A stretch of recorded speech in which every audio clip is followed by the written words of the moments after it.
My son might be the first Scanlan, entrepreneurial Scanlan. Like he has a little bit more business acumen than I do, and he's 8. So we'll get him on the pod when his startups lemonade stand. looking for their seed round. We'll bring him on. He's plowing the profits from his lemonade stand back into more lemons. People are starving.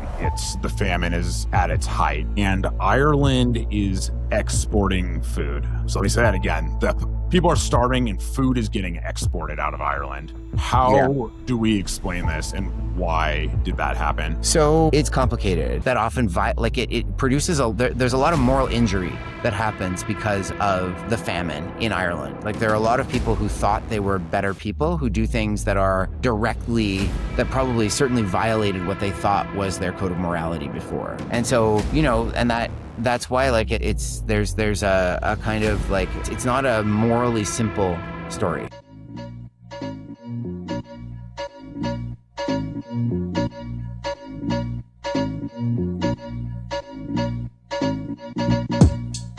Ladies and gentlemen, this is the Saucetown Investor Podcast. I am your host, Matt Cox, back with another amazing guest today. Our guest is an associate professor at the Center for Industrial Relations and Human Resources at the University of Toronto. He is also cross-appointed to the Center for Diaspora and Transnational Studies.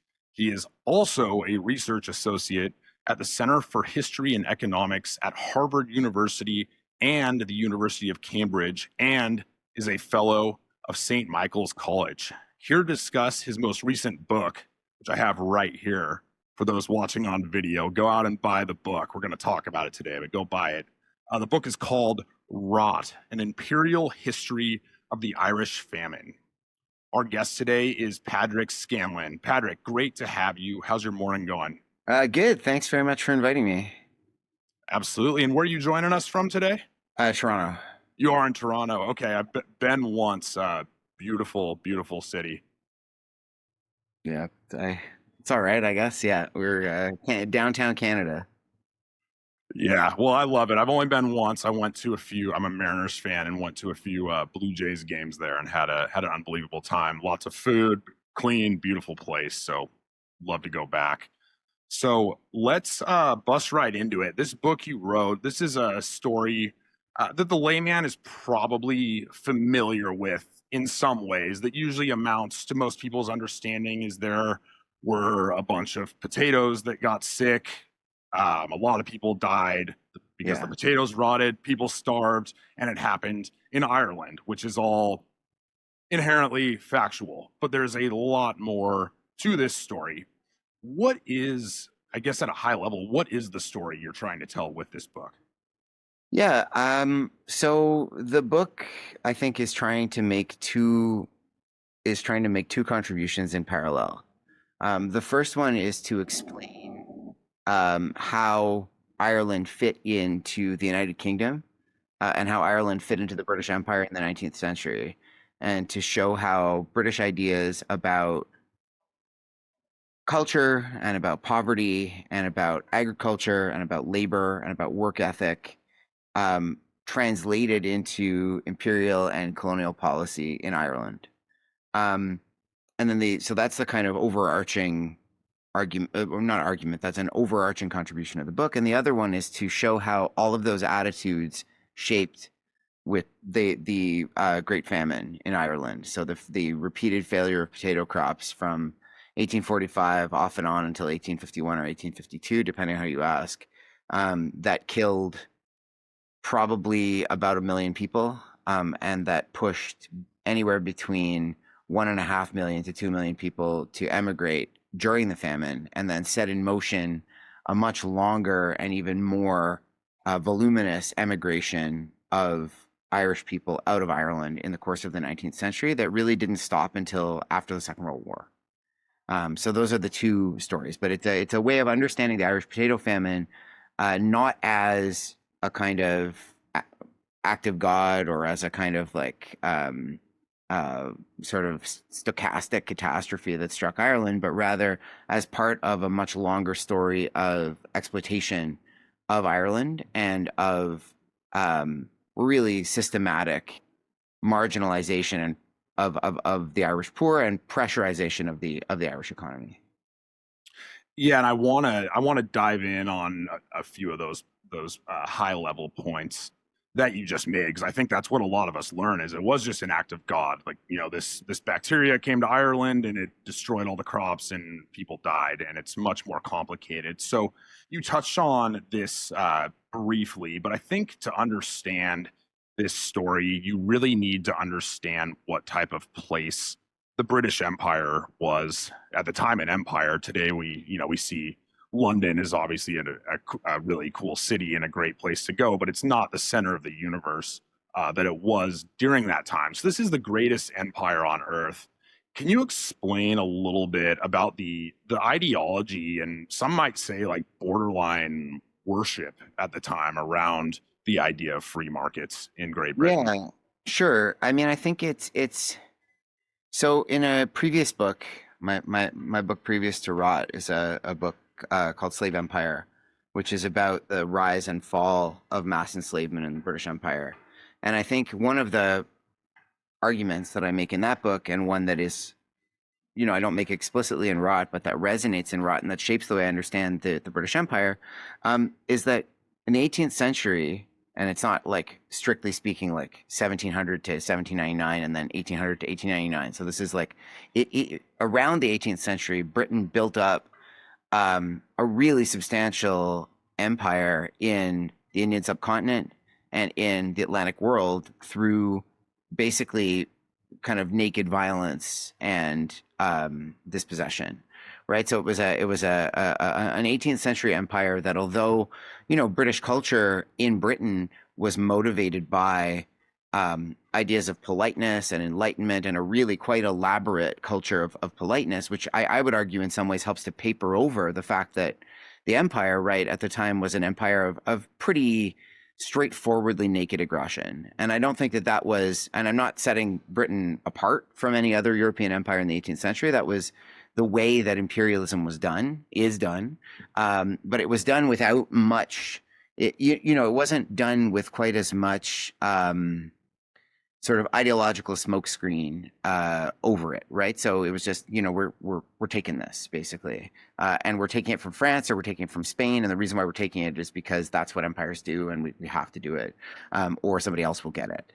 And then in the 19th century, Britain's imperial ideology became, I think, more focused, and more focused around the idea that the purpose of British Empire and the purpose of British colonialism was to spread civilization around the world, right? And that Britain might take things for itself to its great, with kind of London, especially London's financial markets, as the center of this global web of British influence that was not always direct, right? Like the British Empire in some ways was so successful because it was so flexible, right? And that it could be an empire of military authoritarianism in one place and an empire of commercial hegemony in another place and an empire of settler colonialism in another place, right? It was a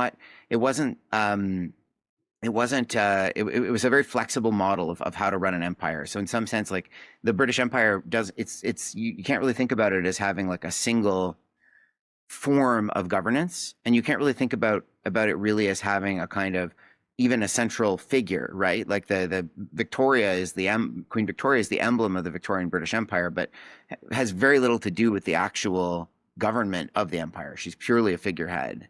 Anyway, but the point is that in the 19th century, right, this idea of civilization emerged as a justification for British rule. And civilization is an unbelievably flexible term, in some ways as flexible as the empire itself, right? So it can mean almost anything, depending on the circumstances in which it's being deployed and the reasons why the person invoking it is deploying it. But one of the most stable meanings of civilization is emulation of a particular kind of model of middle-class British attitudes to work and consumption.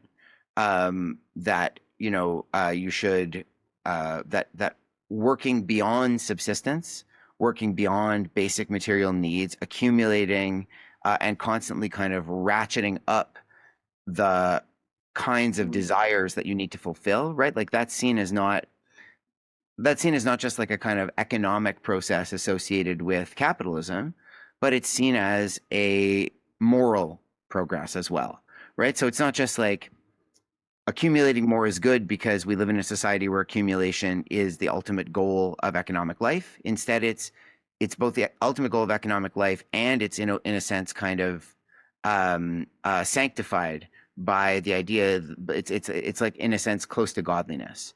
And so that idea that markets are not only effective or efficient at distributing resources, but also agents of moral change is something that I think is profoundly embedded in the British Empire throughout the 19th century, but especially the British Empire in the middle of the 19th century, the kind of high Victorian, not the high Victorian era, but the mid Victorian era, from about the 1820s through about the 1860s, which is precisely when the pressures on Ireland's economy are growing more and more intense, and it's also the period in which the Great Famine begins and ends.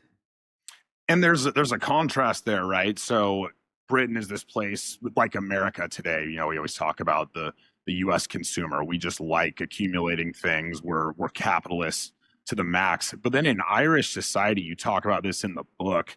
They don't even. It doesn't even. The idea of having just accumulating stuff doesn't make sense. I think you use an example where Irish families, if they had pay, they had all the food and shelter and all basically if they had all their necessities covered, it was almost like, okay, like what do I need this extra money for? And they would just give it away in some I cases. mean, it's not that they would give. I think that that's maybe romanticizing the Irish too Okay. much, right? Like I don't think it's that they. So just to give you some context, yeah. So there are. So I'm reading this book now, which is somebody else you could talk to. I don't know if he. It's called Remembering Peasants by Patrick Joyce.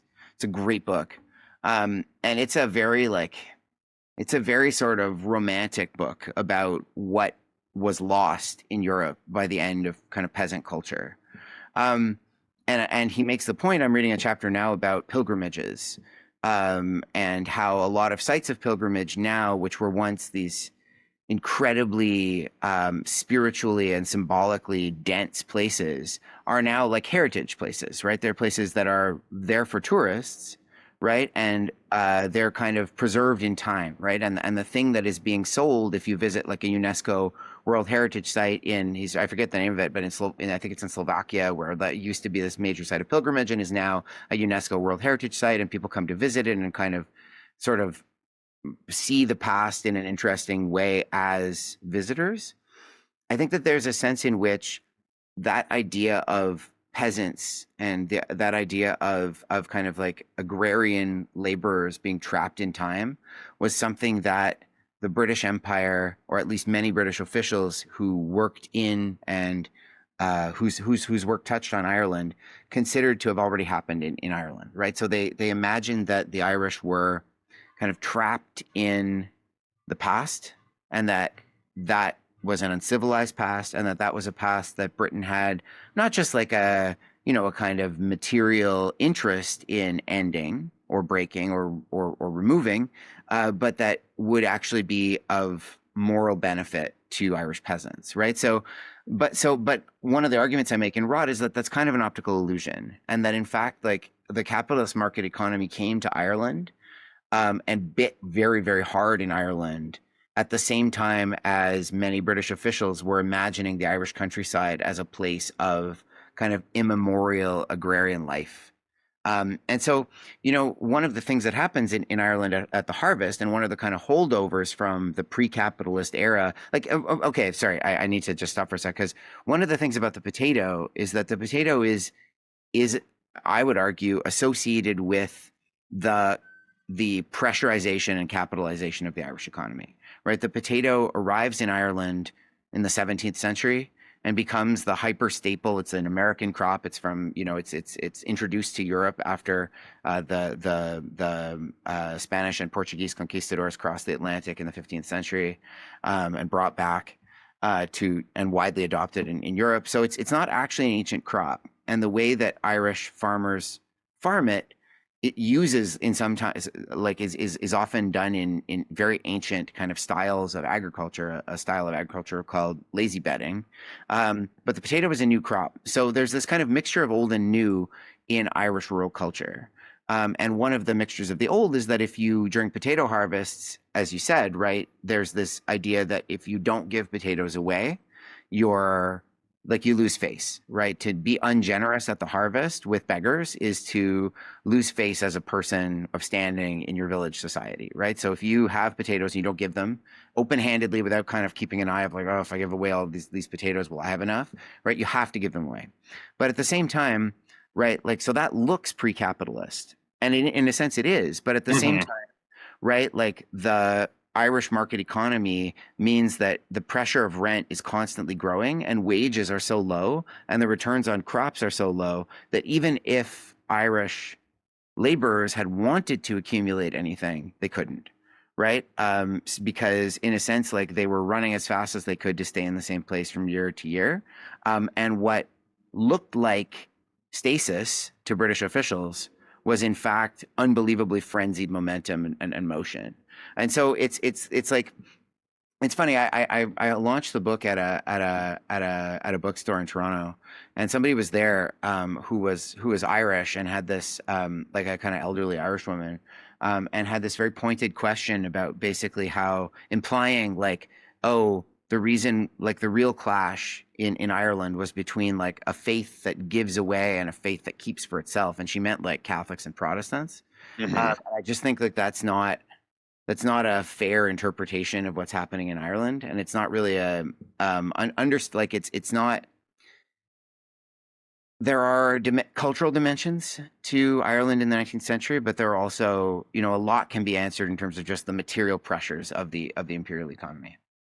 So there's a situation here where the lack, or at least perceived lack, of producing excess goods and resources is perceived by the British as being, I guess, lazy, for lack of a better term. Yeah, Um, so you have this free market idolatry, but you also have it coupled with this kind of British attitude, and some might say disdain for the Irish. I mean, this is something that continued for, I mean, some might say to modern day, but at least a century plus after, if you've studied the Troubles. I don't know if yeah. you've read the book Say Nothing. That was one of my Oh yeah, favorite for reads. sure. Yeah, Yeah. But a little bit, just go, I know you talked about it a little bit, but go a little deeper on the history of this British, Br- I guess, British Irish relations, sure. and the way that British people look at Irish people. Yeah, I mean, I think it's really complicated, right? Because it is a relationship that is both like unbelievable, like often extremely like the British attitude, and this is obviously, I'm not generalizing to every Right. single person here, but the kind of British imperial attitude, let's say, or colonial attitude towards Ireland was both enormously chauvinistic and contemptuous, but also unbelievably intimately intertwined with Irish identity, right? So Ireland and Britain, right, are like two islands in the same archipelago in the North Atlantic. They're really close to each other. And Ireland was invaded by the Anglo-Norman lords who had conquered England in 1066, or had begun the conquest of England at the Battle of Hastings in 1066, about a century after. So the Anglo-Norman aristocracy, and you can see that today in some Irish surnames, right? Like if you hear like Fitzhugh, Fitzsimmons, the Fitz is a corruption of like fils, like son in French. So those are Norman surnames. And you can, or Anglo-Norman surnames rather, that have become Irish surnames. And so England staked a claim to Ireland for a really long time.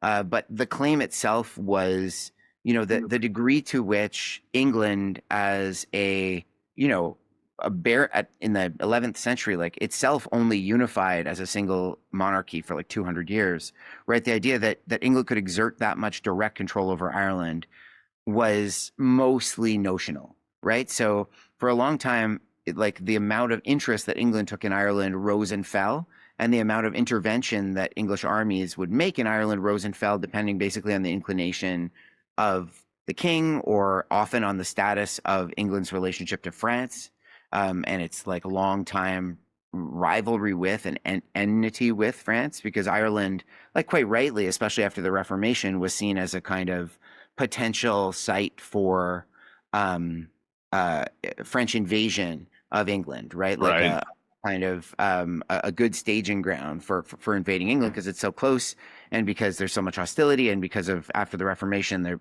France and Ireland remain Catholic.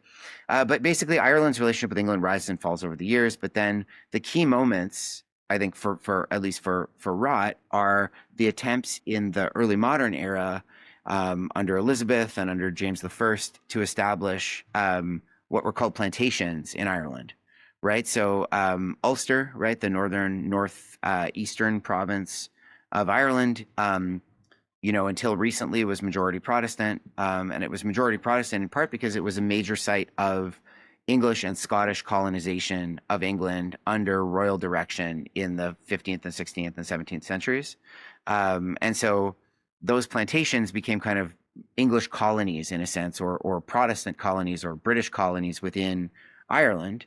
And then the other major event for Rot are the conquests of Ireland, first during the English Civil Wars by Oliver Cromwell's forces in the 1650s, and then again. Let me ask you one question there, because it's Ireland kind of exists, at least in the book, in this weird space where it is technically part of the UK, but it's very much treated like a colony. But you're Yeah. saying previously it was actually considered a colony and was not Well, I that. think it's like hard to say. It was never formally a colony, but the Mhm. plantations were intended to, right? Ireland had an independent parliament, right, which was Mhm. not actually independent, in part because the people who were entitled to sit in parliament were mostly descendants of the Anglo-Irish aristocracy, and even if they had turned against England, legislation set in London mandated that all legislation passed by the Irish Parliament had to be sort of rubber stamped by the English Parliament, and that control extended not just to kind of proposing not just extended just to sort of mandating legislation that was passed, but also to actually like approving the legislative agenda of each session of the Irish Parliament. So it was like a sister kingdom, but it was subordinate to the British Crown. And then it's conquered, right, by force in the 1650s and then again in the 1690s. And then that 18th century, right, Ireland remains notionally independent from Britain, but isn't. It becomes more and more tightly connected to the British Empire and to the British economy. Irish soldiers who have always served in European armies, right? Like there's a long tradition of Irish soldiers of fortune serving, especially for the armies of France and Spain, but they also serve for the East India Company's army. They serve for the British Army. So Ireland has this kind of complex relationship where it's effectively it's under colonialism, but it is not a colony. And then, as you say, at the end of the 19th century, there is um, an uprising in Ireland led by Theobald Wolfe Tone called the United Irish Rebellion, which was closely associated with the French Revolution. Right, it was an attempt by Mhm. it was widely supported by the Catholic middle class, and it was led by sort of kind of Enlightenment inspired, French Revolution inspired Protestant intellectuals. And so, in a sense, right, that led to the Acts of Union in 1800 and 1801 when Ireland was folded into the United Kingdom, in part because I think the ambition of the British Empire in terms of uh, like fostering and promoting and protecting the Anglo-Irish aristocracy was the idea that you would create a class of people in Ireland whose main allegiance was to Britain rather than to Ireland. And when it became clear that and that Protestantism could guarantee that, right? Like the Protestantism of the Anglo-Irish, of the majority of the Anglo-Irish aristocracy would protect British interests against the Catholic majority in Ireland. But when it proved that that wasn't the case, right, and that wasn't the case throughout the 19th century, I think one of the forgotten features of the history of Irish nationalism, especially after the independence of Ireland in the 1920s and the Irish Free State and the like intense state Catholicism of the Irish Free State was the deep associate, like the fact that like Protestantism didn't mean unionism for a lot of the 19th century. Like there was a lot more ideological diversity among Irish Protestants, maybe than was convenient for the post-colonial Irish state to admit.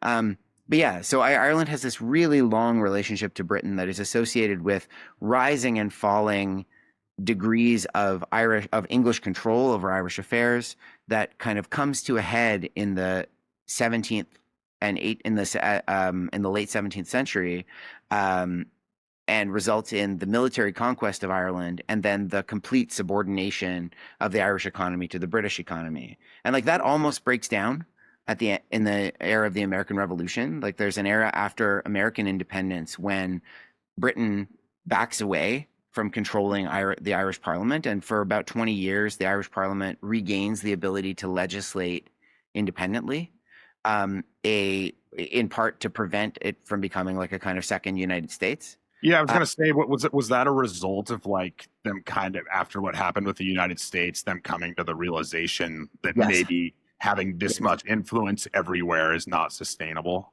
Yeah, and also that the idea that you are more likely to preserve the loyalty of a colonial class if you don't if you give them the ability to kind of manage their own financial affairs, right? I Yeah. think one of the things that look, this is kind of veering off topic, but I think that one of the things that people like somebody who I worked on a lot in my previous work on slavery and anti-slavery, Henry Dundas, right, who was William Pitt the Younger's right-hand man and kind of the America czar, right? He was the minister in charge of American affairs, and he was absolutely destroyed by the American Revolution and made it kind of his policy goal for the rest of his career to avoid a similar kind of outbreak of violence, right? And part of his view of how to achieve that was to basically give colonists as much, like, to strictly regulate people who seemed like kind of fifth columnists while at the same time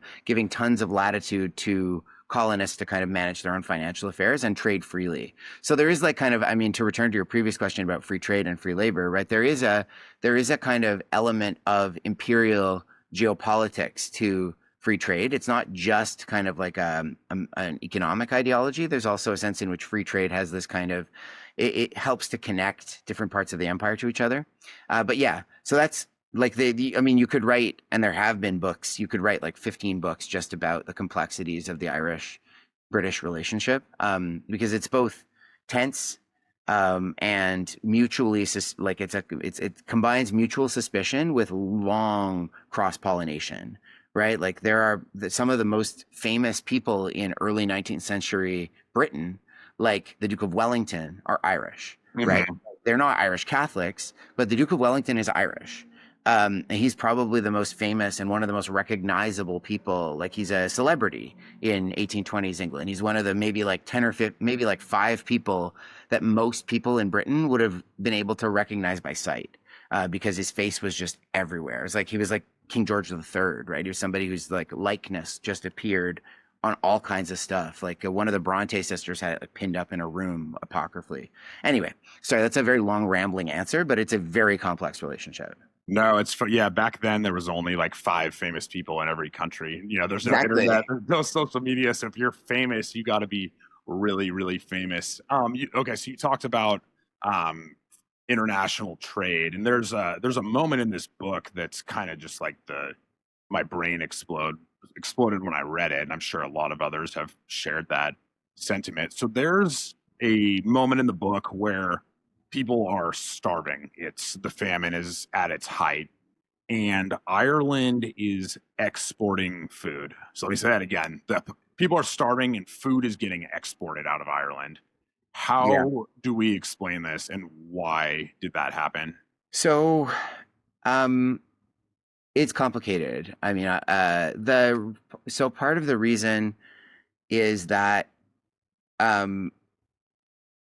okay, so just like the kind of basic reason, or the kind of, I'll try to answer it in different layers.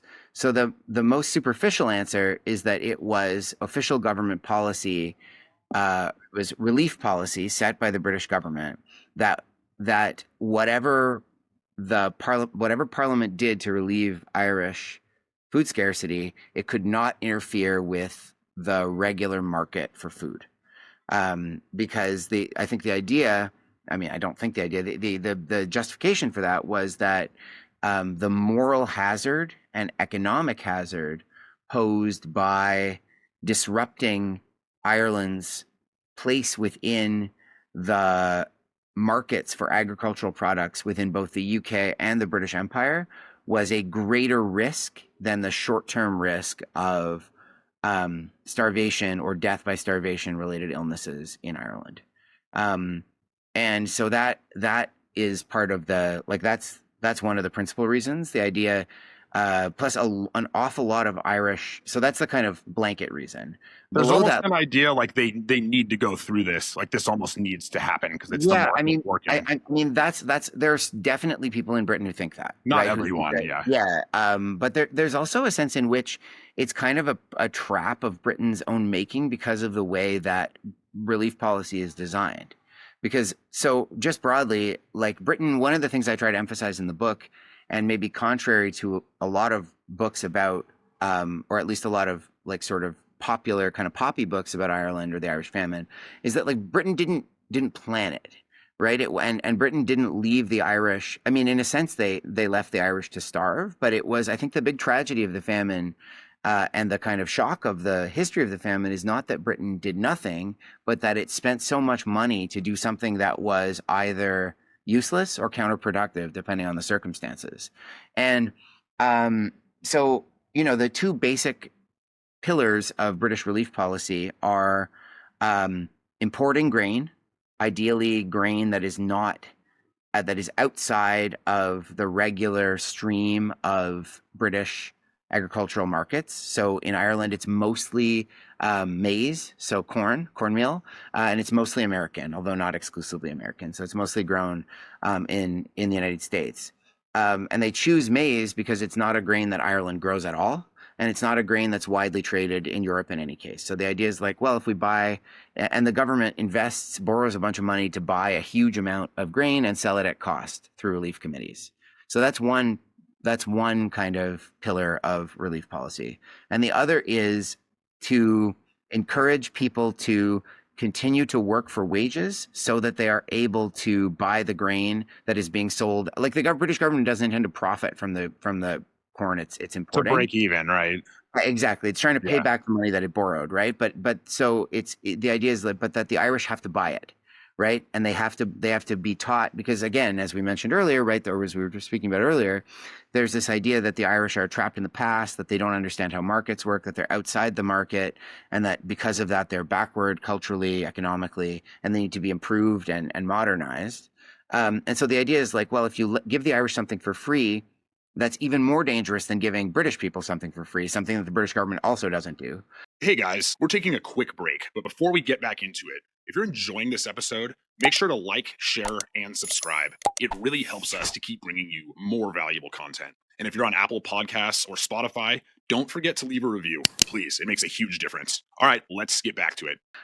Because Irish people are less civilized, and so therefore even more susceptible to the kind of dependence that will result from what they call, and they resurrect and widely use a term from the kind of archaic law of lay trusts. They use this word eleemosynary, which is associated with religious and secular medieval institutions that gave alms to the poor. Right. So which was, and especially kind of monasteries were that gave alms were one of the great rhetorical targets in the English Reformation. The idea that they were encouraging pauperism by giving people food. Right. Mhm.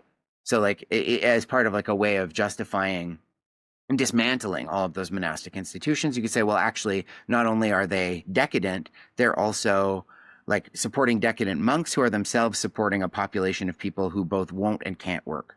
And so eleemosynary aid becomes which is a very archaic word, and it's archaic even in the 19th century. Like it's intended to have this kind of sort of old-fashioned flavor to it, which is something that I think is consistent with all kinds of situations in the British Empire where there's this kind of temporal vision of the colonized as being out of time. It's something that also came up in my previous work on slavery and anti-slavery, when the idea of a I'm trying to remember of a the category of predial crime, Praedial, like this kind of like an old-fashioned medieval concept of agrarian crime, was resurrected and applied to formerly enslaved people, basically burning down sugar plantations after emancipation in the Caribbean, to kind of create a new category of crime that signifies that the people committing the newly created crime are themselves committing a crime that's kind of like from the past. So anyway, Mhm. the second pillar is work sites, right? And so you have to have people working so that they can earn money to buy corn. The problem is that you can't. So in a sense, you have to keep exporting grain, because like the Irish market and the Irish productivity collapses in the midst of the famine. So there's just a lot less work uh, in normal kind of harvest agricultural labor fields, right? Like, so people who and these people were not earning a lot of money to begin with, but all of a sudden, like, anybody with the means to kind of sit out the famine. One of the things that a lot of especially like the kind of middling not land holding, because a lot of Irish land is held by the aristocracy, but kind of like people who have the means to rent pretty big farms sort of switch their farms over from grain to pasturage, right? So that lets them lay off staff, and it lets them basically, like, if they have the money to wait a couple of years, they can fatten cattle, wait for the famine to end, and then sell the cattle at a premium. And so there's a lot less agricultural labor, there's a lot less grain being produced. And so grain needs to keep being exported, both because not exporting it and reserving it in the Irish market would violate a basic tenet of British economic policy, and also because the whole structure of relief relies on there being at least some work for agricultural workers. Mhm. So they're kind of like bound up in their own. So that's one of the reasons why grain keeps getting exported. And one of the, like, in some ways, like, Irish people didn't eat grain, right? So in some ways, like, there were, the idea that other than like what's called the oatmeal belt of Ulster, there's very few people in Ireland who are poor whose staple is anything other than potatoes. And so even the idea, like, in a sense, it's often invoked as like, well, the grain was still being exported. There were no mills, right? There were no ovens, right? There was no means of actually turning the grain into food anyway, Yeah, you, right? you talk about that, right? Where they try to make these different dishes out of the grain and like these weird oatmeal type dishes that Yeah, have almost no calories in them, so they're really not even serving yeah, a or purpose. they give people grits, right? Basically, Or like grits, yeah.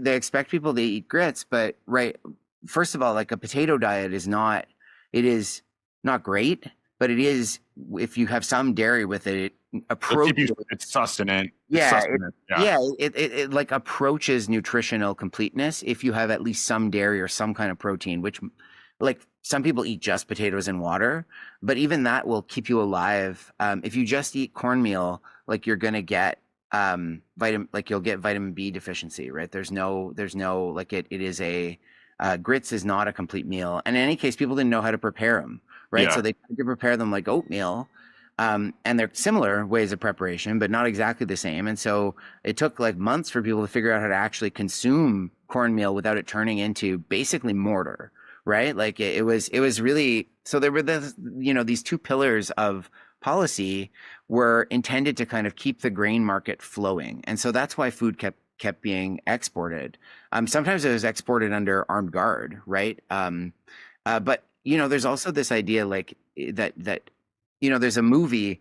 I did another podcast about, like, historians at the movies, and I watched the one movie, as far as I know, that's ever been made, like, fictional film set during the famine, and it's called Black 47. Yeah. There's no movies about it, barely, huh? I mean, it's not a good, in my view, it's not particularly good. But it's kind of like the host of that described it as like John Wick in Ireland, right? It's like this guy who is serving in the East India Company, who comes back and finds that his family have starved to death or have died of typhus, and, like, goes on a rampage, basically killing everybody who's responsible for it. And you get kind of like a folk tour of the various villains of the famine, who are villainous, right? But they're not, so, like, the middleman gets shot, and then finally the smug but tough kind of like foppish British officer who is, you at first you think is like, oh, look at his hair, he must be a coward, but in fact he like pursues this guy across the countryside and finally he gets shot too. Like so it's this kind of um like there's a scene in that movie where a shipment of grain is like attacked by bandits, and that definitely happened. But there were also people, and then you see the people are kind of like wailing because they're getting rid of their grain. But if you had the means to actually be selling grain, you wanted to sell it, right? Hmm. The people who were like like Irish farmers were not themselves choosing to sell their grain to, like, you know what I mean? Like it wasn't people in Ireland who were having their grain seized by British soldiers and then forcibly brought to port. These were farmers of some modest means in comparison with British farmers who were choosing to sell their grain Hmm. in order to realize the money that they needed to pay their rent so that they didn't get evicted too.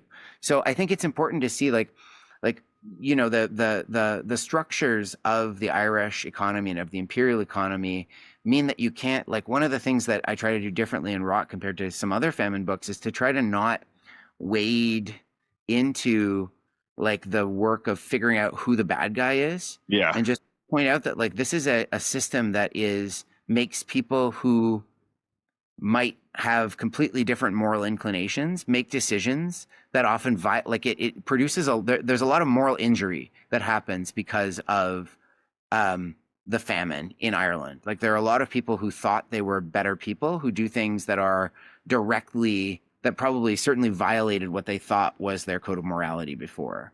And so, and that's why like it's there's a kind of like it's not a morally simple story. Yeah, and you go into that in the book, and there's been studies done on what hunger and starvation can do to the human mind and what it will do. If you're one meal away from dying, your morality tends to go out the window, and that's not, like Sure. you said, there's no bad guy or like single villain in this. It's a system that created this. Yeah. So, okay, so you touched on rents a little bit, and I think you mentioned also a lot of landowners were located in Britain as opposed to Ireland. So I Yeah. work in real estate. I'm a real estate investor, but I'll admit my head was even spinning a little bit at times with the whole breakdown of the ways land was owned, divided, subdivided again. There's middlemen involved. It's a very complex Yeah. real estate structure. I guess first, can you do your best and without, you can, obviously anybody can read the book, but to kind of explain how land ownership worked in Ireland, and then Yeah. more importantly why it mattered when it comes to the famine. Yeah, yeah. I mean, so basically, I think it's important to recognize, and this is true. I mean, it's very true if it's still to a certain extent true in the United Kingdom now, right? Like if you buy land in the United Kingdom, when I used to work, when I started my career at the London School of Economics, that was my first permanent academic job.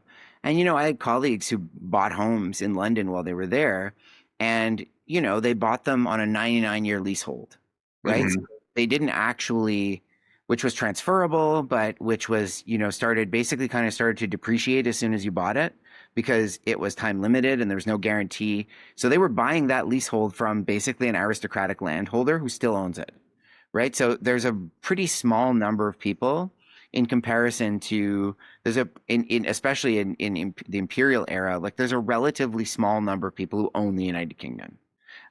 There's more diversity of land ownership in England than in Ireland or in Scotland or So Wales. so it just to be it's still that way. You have friends that bought houses and Yeah, the land is yeah, still technically. yeah, yeah, yeah. I did There's not know still, that. Okay. yeah, there's still farms too that are leased, right? Like, like, some of the biggest kind of landowners are still like Oxford colleges or Cambridge colleges, like St. John's College, Oxford or Cambridge. One of the St. John's is like one of the biggest land. So there's basically like a relative compared to there, and then of course there's freehold tenure, right, which is the other more conventional, like for North American audiences, that's what Right.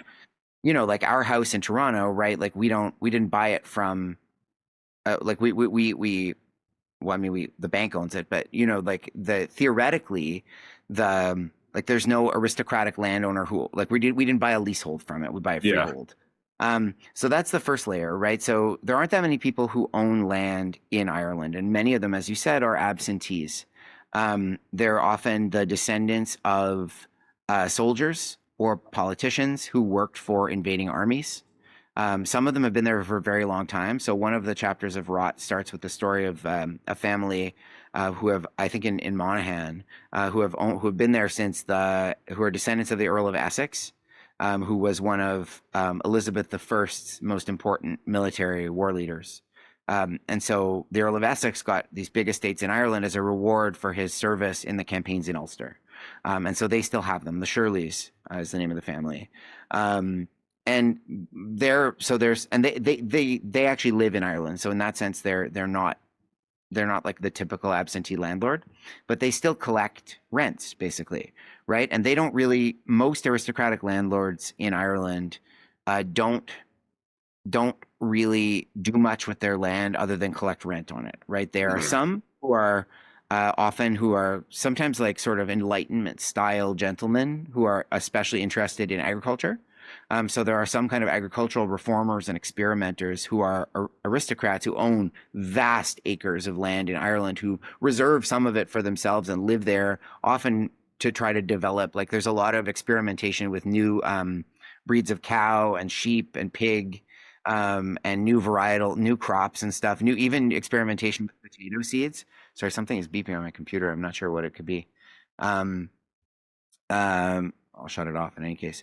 Yeah. So but it's pyramidal in structure, right? So there's aristocratic landlords who then lease out land to farmers, and that is basically the same as in England. But in England, a farmer, when you hear someone described in the 18th or 19th century as a farmer, don't think farm laborer. Like, don't think cottager, don't think peasant. Think sort of upwardly mobile, often not enormously wealthy, but quite wealthy, or at least somebody with access to pretty substantial credit, who can borrow enough money to rent, who can either has enough capital offhand or can borrow enough money to rent a really big farm.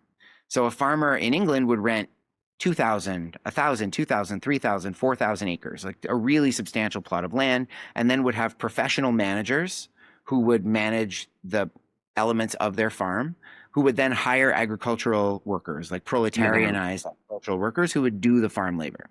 So in Ireland, it's the same model, but it's on a much smaller scale, because generally, in part because of, or not in part, like almost wholly because of the kind of colonial structure of the Irish economy's relationship to the British economy, there just isn't as much capital. And one of the things that a lot of even kind of Irish middle class and upwardly mobile people thought was going to happen when Ireland was folded into the United Kingdom was that British investment would flow into Ireland, and that all of a sudden there would be money to develop Irish land and maybe even industrialize parts of Irish cities in the way that Britain was industrializing. But that's not at all what happened. If anything, the pressures got more intense, and the pressure to produce rent increased. So Irish farmers maybe rent, if they're very wealthy, 150 acres, 500 acres, but most people are renting between 50 and 100 acres if they're farmers. And the rent doesn't always, or very rarely, amounts to the actual equivalent of the saleable produce of the land. So English farmers, when they've sold all their stuff, all their food that they've grown on their farm, often have enough money to then have extra money left over, often to kind of enter into partnerships with their landlord, kind of joint partnerships to invest that capital, that money as capital, into improving their land. Either Just like just like a landlord today, you own an apartment complex. Exactly. You've got you make enough from your tenants to pay your mortgage, taxes, insurance, etc. You got more left over, and then you can reinvest it. Exactly. Yeah, exactly. Or pocket it, but like, Or yeah, pocket. but often, yeah, but like it was definitely, so that happened a lot in England. It happened almost never in Ireland. And so consequently, like the amount of money that you grew, like if you rented 50 acres of land, what you raised on that 50 acres of land would not cover your rent. And so instead, Irish farmers start subdividing their land, and they divide it into all kinds of different, I won't go into the million different kinds of land tenancies there are in Ireland, but suffice to say, I think it looks like a pyramidal structure, right? So you have a bunch of small sort of people who are just renting a cottage with no land, even for potatoes at the very, very bottom. I mean, below that, you have people who are utterly unhoused, right? Who are beggars or meant like just wandering on the countryside. Then you have people who can only afford like a cottage. Then you have people who can afford what's called conacre, which is kind of an annual short-term lease of a cottage and a small amount of land to grow potatoes. Then you have cottiers who are very similar to conacre tenants, except they have longer tenancies and more security. And so they usually have a little bit more money because they're not renting the same plot of land, hopefully from year to year on an 11-month lease where they have to spend the 12th month wandering around the countryside. They're renting it in a year long or 5 year or 10 year long tenancy. And then you have farmers. And so each person is kind of paying rent. Each layer is paying rent to the layer above it, and it's all ultimately going into the pockets of like the surplus is ultimately going into the pockets of the aristocratic landlords. Now, I shouldn't say like this is not my as I heap I've got my previous book on the brain today, but like one of the things about the economy of slavery in the British Caribbean is that it made the people who owned plantations unbelievably wealthy. Like there were Yeah. very few businesses as profitable as the combination of sugar and mass enslavement in the 18th century. It made some enormous jaw-dropping fortunes. People who rivaled the wealthiest aristocrats in the kingdom, who rivaled the king, to the point where George III apocryphally was jealous of like the gilded carriage of like a sugar baron riding through the streets of London. That wasn't the case with Irish land, right? This is not like this is a profit, but it's not as though this is like being an Irish landlord is not the most profitable occupation among the landlord class in the British Empire.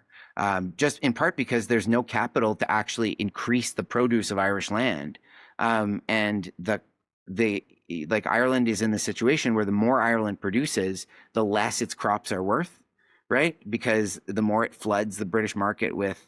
So there's the there it poses every layer of the Irish economy, every person making decisions within the economy is faced with decisions that are where there is no uniformly optimal choice. Like almost every choice is going to harm you economically in some way. And so from year to year, people from the very poorest up to the kind of farmer class are making economic decisions based on what the least dangerous decision is rather than what is the most advantageous. Well, it's kind of an unvirtuous cycle, right? So Yes.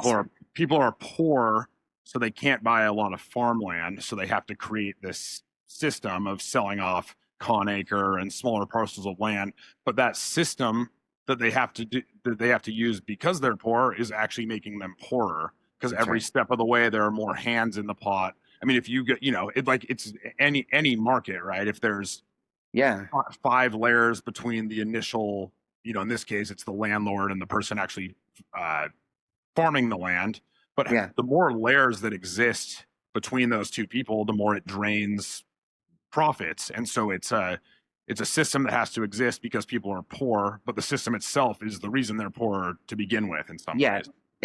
exactly. That's exactly right. And that's why like in the famine itself, right, the solution, I mean, for reasons that are maybe I don't fully address in the book, like I can't you could write another shelf of books about why it is that British like to explain the British faith in markets, right? Like I could write Yeah. and probably won't, right? But you could like to understand fully where that comes from would require a much different kind of intellectual history. So I kind of take it on faith, or I hope that readers will take on faith that this really was a very powerful ideological motivation for many British legislators and colonial officials in the 19th century.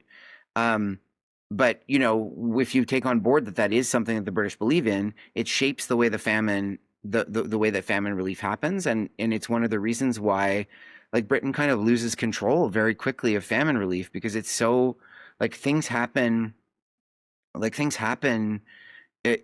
quickly. Like there's this slow like so much pressure is built up in the Irish economy. The Irish economy is so fragile that the potato crop failing in 1845 sets off one of the biggest subsistence crises in the history of Ireland since the Union. And then but no one, and Britain pours resources based on this, I would say, kind of like wrong-headed model of how to solve Irish problems into Ireland, and then the blight comes back, right? Like the microorganism that causes what people call late blight. Now it's still a major pathogen of both potatoes and tomatoes, although it doesn't strike tomatoes as often because it requires kind of cooler, damper growing conditions. So if you like, you're less likely to have like if you grow potatoes in your backyard, you might find that they get blighted if you are unlucky. And there's still a lot of blight activity in Ireland, as I point out in the book. Met Éireann, the Irish weather station, a National Weather Service puts out weekly Yeah, I remember reading that part. information. It's it's fascinating. Like I was really struck in doing research for the book in Ireland. Like I worked in archives, and then I also took a second trip to kind of, or a trip to kind of like do some sort of material culture, like try to do some famine tourism to try to put Yeah. myself in the mindset of the book as I was finishing it. Um, and like I was struck by, the price of potatoes in Ireland is really high. You know what I mean? Like it's not a like the kind of abundance of Irish potato crops before the famine is long, long, long gone because of the arrival of this pathogen. So it's still a threat to Irish crops, but there's major activity of blight, in part because it's the blight isn't endemic yet in the Irish countryside, and it just hits parts of Ireland in 1845, almost all of Ireland in 1846. Then it seems to go away in 1847, but there are no potatoes in the ground. Then it hits really hard regionally in 1848 and 1849. And then 1850, it's starting to there are regional crises here and there, but the famine the blight is no longer a kind of national epidemic. It's something that local farmers worry about from season to season, and they still do. Um, yeah, so it's kind of like in some ways like the all of the fragility and precariousness of the Irish economy, like a worse, the return of the blight is something that nobody expected, and it set in motion just basically so what I see as having read the records, right, like a social collapse in the Irish countryside, that I think um, is kind of hard to conceive of for most people who have not lived in famine condition. I mean, I haven't lived in famine conditions. I haven't lived in wartime, right? Like, or you know what I mean? Like, it's unless it is like the degree to which the basic institutions of not just government but family life and social life, the way that those dissolve into nothing in 1846, 1847 in Ireland is really staggering. And it sets in motion emigration to North America in particular, but also, depending on how much money you have saved or what you can sell to escape from Ireland, right? If you have very little money, you only make it to Liverpool, right? Or Manchester or London. If you have more money, maybe you make it to Quebec. But everybody wants to go to America, right? Everybody wants to go, especially to first New York City, then Boston, then St. Louis, then Charleston, right? And so those are still places with really substantial Irish communities, in part because those were like the most desirable places for Irish immigrants who had the means to basically escape to during and after the famine. So in the aftermath, or the legacy, if you will, of the famine, it's approximately 1 million dead, millions others fleeing Ireland, which you just discussed. And then there's also what's left behind in Ireland and the structure of Irish society, which you talked about a little bit.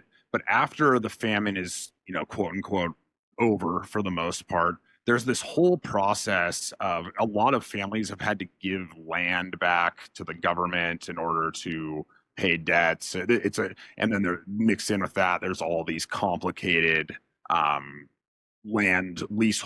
landhold structures, Conacre, which you went over a few minutes ago. But there's a whole process of basically the government trying to figure out how to, I guess in modern day, we would call it like clearing title on a Yes, property. yes, exactly. But how did they, So they, tell us yeah, what happened a little bit. yeah. I mean, basically, like the land issue in Ireland isn't resolved, right? It remains, one of it doesn't, like, things change, but not that much, right? And so one of the things that the later kind of nationalist history of Ireland, building towards Ireland's independence from Britain in the 20th century, is the land war, right? Which was a kind of low scale series of riots or like a very low level guerrilla war by the Irish agricultural laboring class against landlords in the later 19th century. In part because not that much changes about, and in fact, like one of the major concessions that England makes or Britain makes to Irish land is to actually allow, like, create the circumstances for Irish leaseholders to buy their own land, which transforms the politics of Ireland and in some ways gives momentum to Irish nationalism because it creates a new sort of upwardly mobile class of increasingly wealthy Catholic farmers who no longer are able to kind of break free from the doldrums of the Irish economy and start to invest politically more in the idea of an independent Ireland. But that's a kind of like an that's a that doesn't have that much to do with the famine. If anything, what it shows is that the famine didn't actually change that much after. It didn't, but one thing it did do, and the thing you referred to, is the Encumbered Estates Act, which was an attempt to basically clear, exactly as you say, clear the title of Irish land that was especially encumbered in debt, which in some cases was like 200 years old, right? So the farmer, and it's something actually that was not, I keep on making comparisons to the post-emancipation Caribbean, but there's another one there, which is that, one of the, like, getting those land markets moving, right? Those were also land markets that were heavily encumbered. So, like, one of the things that happened after the abolition of slavery in the British Empire is that Britain raised 20 million pounds to compensate former slaveholders for the loss of the people they'd claimed to own as property. And a lot of the people who received that compensation money that were the mortgage holders of Caribbean states, who themselves, right, have never, like, may never have set foot on a boat, much less gone to the Caribbean, right? They were just the bankers who happened to hold the mortgages of plantation owners in the Caribbean who had gone bankrupt. So these Um, plantation owners are servicing their debt through slave labor. So they compensate exactly. them for not being able to have slaves anymore. But then that money has to go to the Yeah, mortgage. honestly, it's one of, like, I could talk about a whole other hour about compensation. Like, it's I'll buy your book when it comes yeah, out. it's definitely one of the most, like, it's one of the biggest transfers of public money into private hands. It enriches the banks that Britain borrows the money from. There's a very sweetheart deal with a group of leading British bankers, especially like the Barclays Group and the Rothschild Group. Like, basically, all of a sudden, all of the other tenders for this loan just are quietly withdrawn, and then there's this very favorable a deal that is very favorable to the government in terms of interest rates that is offered for the 20 million pounds, but it's also politically favorable to the bankers who offer it. And so they basically, this money is borrowed by the British government and then distributed to private citizens as compensation for what they ostensibly lost through emancipation.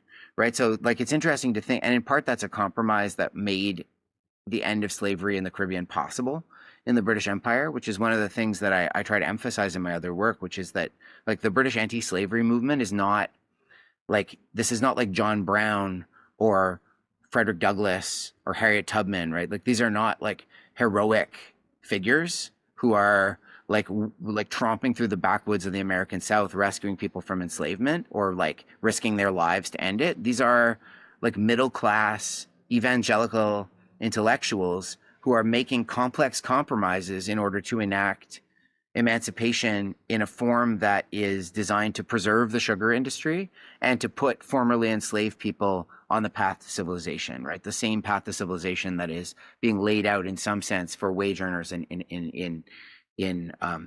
in Ireland. But yeah, so basically, the Encumbered Estates Commission, to return to your question, is designed to basically find the most desperately encumbered Irish estates are liquidated to new creditors. Like, their creditors are able to be paid off by the government, and the idea is to kind of get the Irish land movement, the Irish land market moving, to get people to start buying Irish land, new owners to buy Irish land to try to do something new with it. But not that much comes of it, in part because the encumbrances are often very complex. And there's more, like, this is a time in the 1850s when, you could, like, the dispossession of Indigenous people in Canada is ramping up. Like if you want land to be a farmer in the British Empire, there are much better places where you can buy agricultural land for a lot cheaper with a lot less hassle. And so, like making Irish land saleable doesn't mean that people want to buy Irish land. And so, the Encumbered Estates Act like clears some estates. And when I say clears estates, there's a human cost to that too, because remember, this is like this huge pyramidal structure, right? So the person, like I've in one of the chapters, I focus on a landlord whose name escapes me now that I'm writing about it. Now that I'm thinking of it, whose family had 200-year-old debts. They were considered to be quite good landlords by the standards of the Irish landlord class. Their estates were basically over leveraged. And then in the Encumbered Estates Commission, like they were liquidated, and the last surviving member of the family, the daughter, like basically who's a novelist, moves to New York and dies of flu like 10 days after she arrives in New York City. And that's kind of like those are the kind of families that really would have like so the Encumbered Estates Act did some, but like when that happened, everybody on their land was evicted, right, by the new owners. Mm-hmm. And so and these might be people who are being evicted not for being in arrears of rent. Like these might be people who were, I think there's an analogy, maybe an imperfect one, to people who were like evicted in the in like the after the 2008 financial crisis, especially in the United States, but also in the Eurozone, right, where people who were diligently paying their rent in rented houses suddenly discovered that their landlord was insolvent and that they were out on like they're out, right? Right. They're being evicted not because of anything they did, or because they're in arrears on their rent, but because the land has been sold out from under them and there's a new landlord. And so and imagine that like an individual, like somebody who's bought 5 houses on cheap credit in the United States and the people rents them out and those 5 families are evicted. But now imagine in Ireland, you have an estate of 150 acres where 3,000 people live in this pyramid and they're all out, right? So that process of disencumbering Irish land was one of the reasons why in the 1850s, the pace of emigration from Ireland to the rest of the world like didn't decrease, and if it was less kind of frantic and frenzied than in the era of the famine. But like that's when my father's like I guess great grandparents or great great grandparents came to Quebec, right? Like all 8 of them, in those after the famine, but in the 1850s, not fleeing not fleeing death, you know what I mean? But like basically leaving an economy that was more or less unchanged Looking by for a better life, more yeah, opportunity. and just like if you had like honestly, I don't like knowing what the conditions of rural life were like during and after the famine. Like it's not that surprising, and it's still right. Like it's still like Ireland is still a place that when the economy wavers, exports people. Like we have neighbors in Toronto, who are part of the generation of the Irish diaspora who left after the financial crisis, right after the collapse of the Celtic Tiger. There's loads of Irish professionals who live, in North America now because, when things get hard in the Irish economy to this day, right, Irish people move.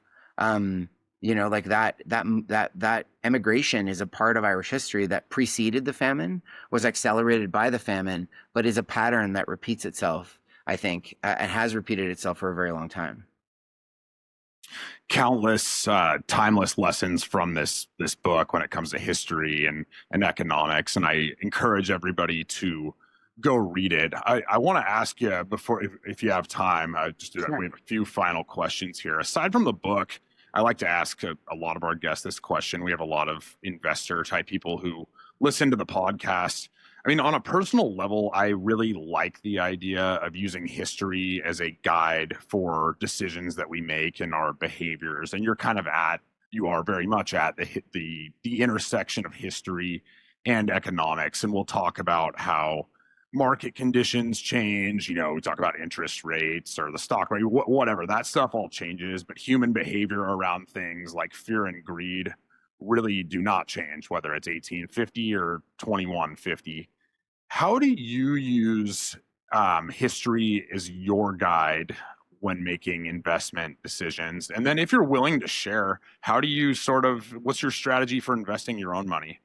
Yeah, I mean, I'm not a good person to ask for investment advice. Basically, We'll put that so disclaimer. like Everybody listening. my wife and I are both academics. Toronto is one of the most expensive cities in North America, maybe one of the most expensive cities in the world. So I would say like almost all of our money, and like we were, the Canadian, like Canada, to its credit, has pretty, or maybe to its, sometimes to its credit, sometimes to its detriment, has like pretty strict regulations about purchasing real estate, right? Like it's not, you need to have a pretty substantial down payment. The point is like basically all of our money is in our house. And in Canada, like, I teach some courses that, at U of T in industrial relations, and diaspora studies, right? I teach some courses that have something to do a little bit with Canadian political economy in the present.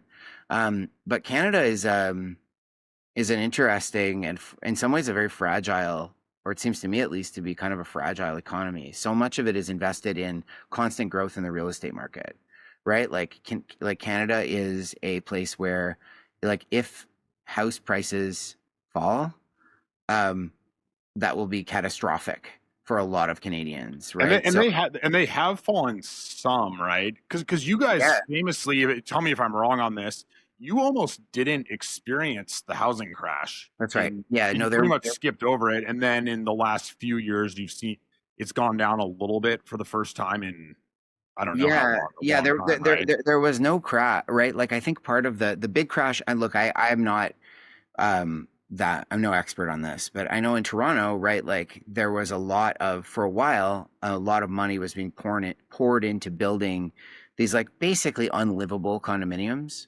right, that were not really intended for human habitation. They were basically places to park capital. Hmm. Um, and so like some people lived in them, I guess, some people rented them out, but they're places that like realistically would be hard to have a roommate, much less have a family, right? Like these are like, even if they're like the 2 bedroom condo is like, 550 square feet, right? So the 2 bedrooms it might as well be a studio. You might as well just knock the walls out. Hey, And I'm in New York. 550 is plenty here. yeah, well, yeah, exactly. Well, in Canada, we have more, yeah, but No, look, I I mean, get this it. is the You thing. wouldn't put a family in one. I get Yeah, exactly. And so, like, I think that was those have really started to collapse in Toronto. Um, yeah, I don't know. I mean, like if you're, I would like if you're in Canada, buy land next to water. Because we're unless the United States takes it all by force, it's going to be valuable. I don't know. Yeah, I'm not somebody who knows much ironically, like I don't know much about investing. I just say that like our house in Toronto is like we love like we have a nice neighborhood. We live in a nice place. But like I tell my kids, like this place is my tomb. You know what I mean? So like don't draw on the walls. it. Uh, Right. you're like, because I'm going to be buried here. And so are you. Like, you're never leaving. So I think that's like in Canada, right? Like a big problem is that like we need places for people to live, right? Like there need to be houses in Canada, and there's loads. Like even Toronto, right? Like there's loads of room in Toronto, for like I'm from Montreal. I grew up in rented apartments in Montreal. Love Montreal. Yeah, it's Canada's best city for sure. And one of the things that Montreal has that Toronto doesn't are relatively reasonably priced apartment buildings with like 20 to 50 units in them. So Toronto either has single family homes or it has mega towers, either that are public housing and are underserviced by the city and squalid and difficult to live in for the people who live there, or are privately owned and are difficult to live in because they're 100 stories tall and have 600 units in them, right? So there's not a lot of middling. I see in Toronto, right, there's a lot of problems with the fact that there isn't a middle between like a single family home and either public housing or a skybox, um, as there is in other Canadian cities. So that's a big issue here. But the problem is that if you built, say, 1 million more reasonably priced like rental like or purchasable, like if the government built like 100,000 apartment buildings where you could buy your own flat in them, and they each of them had 30 units in them, like so much of the Canadian economy floats on the buoyancy and frothiness of real estate that it would be like a lower increasing supply poses a direct risk to especially the nest eggs of baby boomers. Right. And so they are by far the most powerful class in in the United States as well, but also in Canada. And so like they hold all the cards, you know what I mean? And they are not going to allow that to happen. And so there won't be a government that will allow that to, you know what I mean? Like, so in a way, like I'm not an expert on Canadian politics, but as somebody who does like owns a, or like has a mortgage on a home in Toronto, right? Like you can see the ways that like that is a path to security and prosperity as a Canadian, but it also implicates you in a system that has all of these perverse incentives that is careening towards disaster. So like in a way, like there's like I think of Rot as my COVID book, right? Like in some ways I wrote it during COVID. I did most of the research during COVID. I did the kind of last bits after, like the sort of last bits of research, but it started out as a book about contagion, right? Hmm. And it ended up being a book about like economic precarity, and the way that structures produce it and reinforce it, and the way that those structures put the people anywhere within the system except at the very top in a really invidious position. So yeah, don't take investment advice from me. My son might be the first Scanlan, entrepreneurial Scanlan. Like he has a little bit more business acumen than I do, and he's 8. So yeah. We'll get him on the pod when his Yeah, the startups lemonade stand. looking He can, for their seed round. We'll bring him on. he's plowing the Um, profits from his lemonade stand back into more lemons. So there you go. yeah, Well, Padraic, you've been unbelievably generous with your time. I've really enjoyed this conversation, and of course, enjoyed your book as well. I'll say one more time to our listeners: go buy this thing. It's. I think I read it in probably a week, and it's right can't remember on. how many pages, but great book. Lastly, before we let you go, first, where can people follow you, and then anything else you'd like to plug? Certainly the new book. We'd love to know maybe when that's coming out and where we can find it. Sure. I mean, I'm not really. I used to be on Twitter, but I'm not on anything really anymore. But I write stuff occasionally for different, especially in Britain, for different British publications, book reviews and things. Yeah, I if you liked Rot, don't leave my other book on the shelf, which is called Slave Empire: How Slavery Built Modern Britain. It came out in paperback in 2022. It was published in 2020. It's not in some ways not as good as Rot, but I think I'm sort of like I started out as a like my first book of was my based on my dissertation is like very much an academic book. I don't recommend that one to the general reader, but with each one, I'm like trying to get a little better at it. And I'm working on a book now about industrialization, and about the kind of weird world that the early industrial revolution produced, and the kind of to try to kind of like write a sort of cultural history of what it was like to live through a moment of genuinely profound change in virtually every arena of life. So like if Rot was my COVID book, this one I'm working on now is kind of like my AI book or my tech book. Was just Um, thinking that, yeah. yeah, a way of trying to figure out like because I have a historian who I really admire, Thomas Holt, who's an American historian of the Caribbean. Um, has this in his book, the problem of not the problem of freedom. Yeah, God, I should remember the book that I've read 50 times. Anyway, Thomas Holt has this idea that we still live in the 19th century, right? And that like the basic forms of economic life, of attitudes to money, of attitudes to freedom, of ideology, like they've been changed. Obviously, it's not like we live in 1825, but we still live with those basic models of what an economy is like and how it builds, I think maybe that might be coming to an end in a way that I can't predict. And if I could predict, then I would have investment advice, but I can't, so I don't. And so I'm trying to kind of understand the last period when I think that really happened, through the lens of people in Britain in the 1820s through the 1850s, coping with basically the complete transformation of almost every aspect of their lives within 10 years. So yeah, I'm working on that now. It should be done by the end of 2027. So, if you're listening to this in the future and it's 2028, you should buy that book. Title as yet unknown. Yeah. Well, when it comes out, I will certainly be a buyer, and we'd love to have you back on when that time comes to discuss it. But Padraic, thanks again for making time for us. This was my pleasure. Thank you so much for having me. Absolutely. Have a good one. You too. That is a wrap for today's episode. Thanks for tuning in to the Saucetown Investor. If you got value from this, drop us a comment and let us know your thoughts. Did you have a big takeaway? Is there a topic you want to see us cover next time? Is there a guest you want to see interviewed? DMs are open.